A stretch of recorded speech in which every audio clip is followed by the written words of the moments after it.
അധ്യായം 21 മുതൽ 31 വരെ. 40 അധ്യായം 21 മുതൽ 31 വരെ ചെയ്യാം.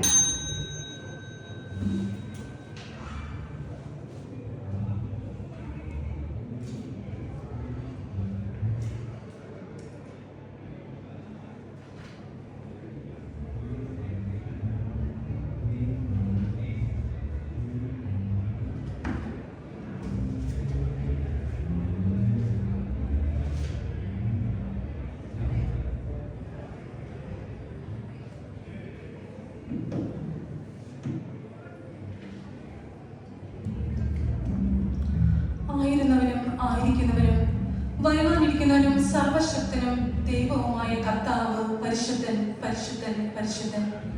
ദൈവമേ, ഈ പരിശുദ്ധമായ ഈ വചനം ഏറ്റവും പരിശുദ്ധിയോടുകൂടി വായിക്കുവാനും അത് ഉൾക്കൊള്ളുവാനുമുള്ള വലിയ കൃപയ്ക്കായി പ്രാർത്ഥിക്കുന്നു. എന്റെ സഹോദരനെ, ഏഷ്യാ പ്രവാചകന്റെ പുസ്തകത്തിൽ നിന്നുള്ള വായന 40 അധ്യായം 21 മുതൽ 31 വരെയുള്ള തിരുവചനങ്ങൾ. നിങ്ങൾ അറിഞ്ഞുകൂടെ? കേട്ടിട്ടില്ലേ? ആരംഭം മുതൽ നിങ്ങളോട് ഇത് പറഞ്ഞിട്ടില്ലേ? ഭൂമിയുടെ അടിസ്ഥാനങ്ങളിൽ നിന്ന് നിങ്ങൾ ഗ്രഹിച്ചിട്ടില്ലേ? ഭൂമിക്ക് മുകളിൽ ആകാശ വിധാനത്തിനുപരി ഉപവിഷ്ടനായിരിക്കുന്നവനാണ് അവിടുന്ന്. ഭൂവാസികൾ വിട്ടലുകൾക്ക് തുല്യരാണ്. അവിടുന്ന് ആകാശത്തെ തിരശ്ശീല പോലെ നിവർത്തുകയും കൂടാരം പോലെ വിരിക്കുകയും ചെയ്യുന്നു. അവിടുന്ന് ഭൂമിയിലെ പ്രഭുക്കന്മാരെ ഇല്ലാതാക്കുകയും ഭരണാധിപന്മാരെ ശൂന്യരാക്കുകയും ചെയ്യുന്നു. നട്ടയുടനെ, വിതച്ചയുടനെ, വേരെടുത്തയുടനെ അവിടുത്തെ നിശ്വാസത്തിൽ അവ കരിഞ്ഞു പോകുന്നു. വൈക്കോലിനെ എന്ന പോലെ കൊടുങ്കാറ്റ് അവയെ പറത്തിക്കളയുന്നു. ആരോട് നിങ്ങൾ എന്നെ ഉപമിക്കും?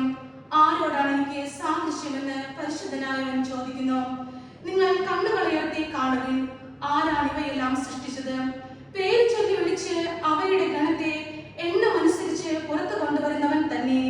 അവിടുത്തെ ശക്തിയുടെ മഹത്വവും പ്രഭാവവും മൂലം അവയിൽ ഒന്നുപോലും നഷ്ടപ്പെടുന്നില്ല. യാക്കോബേ, ഇസ്രായേലേ, എന്റെ വഴികൾ കർത്താവിൽ നിന്ന് മറഞ്ഞിരിക്കുന്നു. എന്റെ അവകാശം ദൈവം കണക്കിലെടുക്കുന്നില്ല എന്ന് നീ പരാതി പറയുന്നത് എന്തുകൊണ്ടാണ്? നിങ്ങൾ അറിഞ്ഞുകൂടെ? നിങ്ങൾ കേട്ടിട്ടില്ലേ? കർത്താവ് നിത്യനായ ദൈവവും ഭൂമി മുഴുവന്റെയും സൃഷ്ടാവുമാണ്.